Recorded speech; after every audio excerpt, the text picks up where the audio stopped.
This AI agent is about to call my phone, and it won't just remind me of an appointment. It will answer any question that I ask live. So watch this. Hi, is this Anj? Hi, yes it is. Great, this is Mia calling from Brightview Dental with a quick appointment reminder. You're scheduled for your appointment on June 14th at 10:30 a.m. Can I confirm you'll be attending? Yeah, I will, but I've got some questions for you as well. Perfect, thank you. You're confirmed. Please arrive 5-10 minutes early. Go ahead with your questions. I'll do my best to help. So what is your address? Our address is 1280 Willowcrest Avenue, Suite 4B, Brookhaven Heights, California, 92341.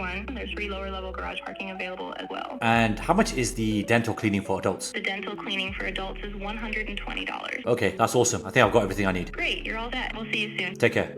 That was a fully autonomous AI receptionist. It just handled an appointment reminder. It answered complex questions about the location. And I even asked it for a price on dental cleaning for adults. And this is your guarantee that you'll never miss a lead again. And let me know your thoughts in the comments, because I want to know, how many leads does your business miss from unanswered calls? Because the best part of a system like this is that you can build this exact AI agent with zero code and build the retail AI prompt in about 1 hour. And I'm going to give you the simple 3-part blueprint. First, we'll build the operational logic. Second, we'll create the AI's brain so it can answer any question. And third, we'll give it a voice and connect it to a phone line. Let's get started. Every missed call is a missed opportunity. And the problem is, you cannot be available 24/7, but an AI agent can. And to make this work, we need a simple automated workflow. For that, we're going to be using end-to-end. This looks complex, but it's really 3 simple steps. And I'm going to give you the blueprint so you don't have to worry about the slow, boring steps. The first node is a scheduled trigger node. And this tells the AI when to start working. And you can set this up for any time frame, but if you're working with businesses like dentists, you're probably going to want to start it around 9 a.m. Second is the Google Calendar node. In this example, this node fetches all appointments in the next 7 days. And again, you can set this up to any time frame. I've connected this up to my Gmail address, which is connected to this Google Calendar. And you want to make sure that return all has been toggled on. And for the operation is get many. And this is how the AI knows who to call. The third node is the AI agent node. And this takes the raw calendar data like the appointment description, time, phone number, etc. And it structures it so our AI can read it. It's like a translator. And that's pretty much it. You've got the trigger, the calendar, and the AI. That's the entire operational logic. But the workflow is useless if the AI is dumb. Now we need to give it a brain. And this is where the magic happens. We're using a tool called Retail AI to create our agent's personality and knowledge. And this is the agent's brain. And like all of AI, we set it up using a prompt. And all of this is available in my community if you just want to download it and paste it into your agents. And the link for that is in the description. But essentially, I'm giving it some roles and boundaries. So I've called her Mia. I've given her context of what the job is. I've told her to be warm, confident, and efficient. And she must never reschedule, cancel, diagnose, or give medical advice herself. And there's 2 features or functions that we're going to call. The first is transfer_call. And just bear with me and I'll show you exactly how to set that up next. The second one is end call. So any conversation will only call these 2 functions. If the conversation is over and the patient is happy, then Mia will trigger end call. If there's some ambiguity in the conversation or it's outside of her parameters, then she can transfer the call to a human being. And this is exactly what I recommend to all my students and to my clients, because the AI agent or voice receptionist should only be handling the parameters of whatever is inside of the prompt. Anything else can always be transferred to a human being. I've then given it a knowledge base, and there's 2 ways you can do this. So the first way is you can put it inside of the prompt, and I've put in the clinic information. So what are the most common questions? If you're doing this for business, like a dentist, they usually have FAQs on their website. So you can copy most of that into the prompt. So I put the location, the business hours, parking. I've also put in pricing for common services. And again, you can just copy and paste this for either your business or your client's business. And again, I've given it some parameters. So if the question falls outside, respond with this line here and then transfer the call. I've given it some style guardrails. So I don't want her to get bogged down in too much conversation. She should be direct, swift, and answer all the questions where possible. And here's the call flow. This is very important. This is how every conversation will start and end. And because this is a call reminder system, I've made sure that Mia will always speak first. And then I've given it some appointment confirmation. So we've got some variations of that. And again, if it breaks the prompting parameters, then we can always transfer the call. And if she's unsure, she can always transfer the call as well. We've got some handling questions and how to end the call once everything has been answered. And then I've given a mission reminder, like a mission statement. So every call must end with either a confirmed appointment, which is then triggering the end call function, or a successful transfer to a human member of staff, which is then going to trigger the transfer_call function. She can never hang up or conclude without one of these actions. And the point of that is I don't want to leave an open loop, right? Because it's going to look unprofessional. It's going to damage yours and the client's reputation. And ultimately, the AI receptionist or voice agent has failed. And we don't want that. And so for the welcome message at the bottom here, the AI will always speak first with a dynamic message. And that's 90% 90% of the prompting done. In terms of functions, if you just go to where it says functions, click on drop down, I've added two. So one is end call, one is transfer call. If you click inside of here, you can give it a description, and for transfer call, you can then put in numbers here where it will actually transfer to a human being, and you can do a cold transfer or warm transfer. And that's all I've used for this particular example. There are others in here that you can use, and I'll probably discuss that in a future video. There's also a knowledge base option. So what you can do is you can actually upload PDFs. So if your client or your business has documentation related to pricing or anything else, you can actually upload that into Retail itself. You can also copy and paste a website. And what Retail AI will do is it will crawl the entire website and use it as a knowledge store. And this is when the voice agent gets really interesting, because you've covered all bases, because you're giving the AI a cheat sheet for the entire business. And honestly, most people who use Retail AI don't even add a knowledge base or a website link. So now that our agent has logic and it has a brain, there's just one final step: giving it a voice and connecting it to the real world. And the next part is the most technical step, but don't worry, it's really just a copy and paste job. And we use one final NA to N node, which is the HTTP request node, to connect our workflow to the AI agent. The method is post. We're going to use this URL, which is the create-phone call-call endpoint. And I got this off their API documentation. We need some authentication. So you want to select a generic credential type with a custom auth, and you can call it whatever you want. And then once you're inside of the account, you just need this bit of JSON. So the authorization is bearer space and then your API key. And I'll show you how to get that. And then the content type is just application JSON. So you see it exactly how you're seeing it on the screen. And to get your API key, head back to the Retail AI dashboard, click on settings where it says API keys, and then you just create a new key. Copy this value and paste it after bearer, and make sure there's a space as well. Save that and you're good to go. Then you will send body toggled on. The content type is JSON. The specified body is JSON. And then you need this JSON payload, because we're going to send this from n8 and back to Retail AI. And I've actually minimized it because it has got my personal details like my mobile phone number. But like I said, the entire blueprint is inside of my community. So there's really nothing for you to do here. But these are the variables that we need. And again, this is from Retail AI's API documentation. The from number is the number from inside of Retail. The to number is where you're sending it to, i.e. myself on this example, but this will be the client's number. You got the name, phone number, the reason, start time, end time, and then the date. For the override agent ID, you get that from Retail AI. So head back into your dashboard, click into the agent's name, and is this agent AI ID here. So you just copy and paste this. And that's it. You only need two variables that you're going to change from what you see on screen: the agent ID and the from number, which is inside of your Retail AI account. And that's pretty much it. You copy and paste the script, and your AI is officially connected to a phone line. So the blueprint is complete. We built the logic, we programmed the brain, and we gave it a voice. But how do you monetize a skill like this? And where do you find clients willing to pay top dollar for AI voice agents? Well, let me show you. Head over to my favorite freelancing website, which is Upwork.com. And I've done a search for AI voice agent. And this first result is a great example. This is everything I'm looking for. They want a Retail.ai voice agent specialist, which is exactly who you're going to be once you implement this workflow. The client is verified. They've got 5 stars. They spent over $10,000 on Upwork, and they're in the United States, which is where the bulk of my clients are. And the hourly rate is anywhere between $10 to $40, which is not too shabby. And if I look inside of the job specification, they literally want everything that I showed you on this video. I've covered every single step. Now, there might be a few application variations. For example, you might need to switch out the Google Calendar for a CRM like HubSpot, but that's super easy. In fact, there's less steps if you do it this way. Here's another example. This client's in the UK. They want an AI voice agent with a multifunctional chatbot and a virtual receptionist, which, by the way, you can do all of this inside of Retail AI. The estimated budget is about $100. I wouldn't worry about that too much. That's probably the hourly rate. Or most of the time, it's just a placeholder because they're not too sure how much they want to charge. But once you get them on a phone call, you can usually upsell them, which is exactly what I do. And again, the core functionalities are virtual receptionist capabilities, greet visitors, answer common questions, route inquiries to appropriate departments. Everything that I've just shown you is inside of NA10 and Retail AI. And there you have it. An AI agent / receptionist that works every time. And it can answer almost any question that you throw at it. But here's the crazy part I haven't told you yet. The average cost of a full-time human receptionist is about $3,000 per month. And this entire AI setup that we built, it costs about $10 a month. You just built a machine that can save a business $36,000 a year. But most importantly, you're not just answering every call. You're guaranteeing that you'll never miss a lead while saving a fortune. And if you want this exact plug and play N8N template, click on the link in the description, sign up to my AI community, and join like-minded people. My students run AI agencies like I do. There's people in there that work 9 to 5 jobs but just want an AI side hustle. And there's beginners who know nothing about AI, and I'm helping them step by step. So again, the link for that is in the description. And if you made it this far, thank you so much. Your support for this channel goes a long way, and I really appreciate it. But do me a favor and smash the like button if you love this video. Subscribe to the channel if you haven't done so already. Turn your notifications on, and I'll see you when the next video drops.